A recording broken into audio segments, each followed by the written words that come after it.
आपका स्वास्थ्य ठीक है? स्वास्थ्य यार, इतने लोगों में तुम ही तो जो पूछ लिए। बढ़िया है, डायलिसिस होता रहता है, आज डायलिसिस होगा।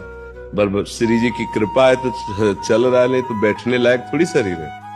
अभी जब बैठे तो आग जैसा दर्द होता है किडनी में। किडनी भी परेशान है कि गलत जगह हम फेल हो गए हैं क्योंकि उसके फेल होने में जो उसको आराम चाहिए वो थोड़ी मिलती है। ए छोटे भगत, बड़ी कृपा है श्री जी की, लाओ एक माला इसे पहला।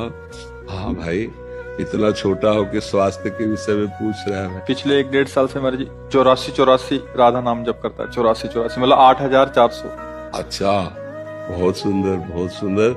यही चल के हमारे राष्ट्र सेवक बनते हैं जाकर। जैसे नाम जप कर रहा है, सत्संग में आया, ये कुछ समझे ना समझे, पर ये संस्कार इसके अंदर जो है, वो अगर गृहस्थ भी रहेगा तो बहुत अच्छा गृहस्थ रहेगा। अगर विरक्त हुआ तो भगवान का भक्त, विशेष जगत मंगल करने वाला